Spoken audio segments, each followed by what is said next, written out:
સુરત રાંદેર પોલીસે Adajan bus depot પાસેના હબટાઉન કોમ્પ્લેક્સમાં search operation કરી નકલી બ્રાન્ડેડ માલ વેચાણનો ધંધો ઝડપી પાડ્યો.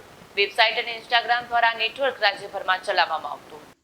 સુરત રાંદેર પોલીસે અડાજણ બસ ડેપો પાસેના હબટાઉન કોમ્પ્લેક્સમાં સર્ચ ઓપરેશન કરી નકલી બ્રાન્ડેડ માલ વેચાણનો ધંધો ઝડપી પાડ્યો.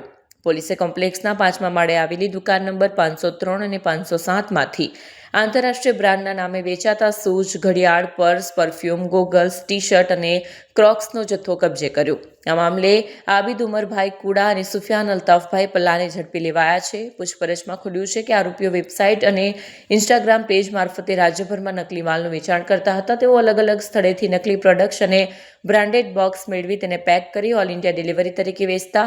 પોલીસે ₹1,20,300ની કિંમતનો મુદ્દામાલ જપ્ત કર્યો છે. આરોપીઓ પાસે ખરીદ વેચાણના કોઈ અધિકૃત બિલો ન મળતા તેમના વિરુદ્ધ કોપીરાઇટ ભંગ અને છેતરપિંડી હેઠળ ગુનો નોંધાયો છે.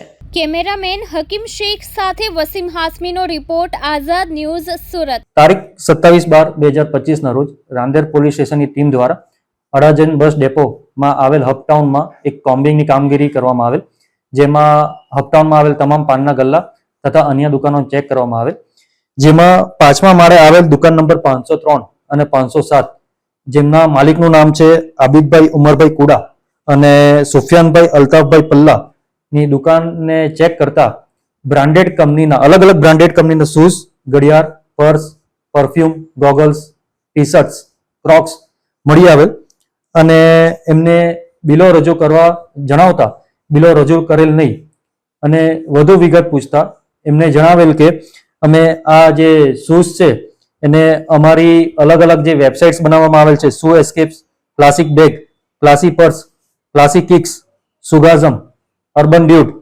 કિકબઝ અને ફેશન આઈના જેવી વેબસાઇટ અને ઇન્સ્ટાગ્રામ પેજ પર અમે આનું વેચાણ કરીએ છીએ.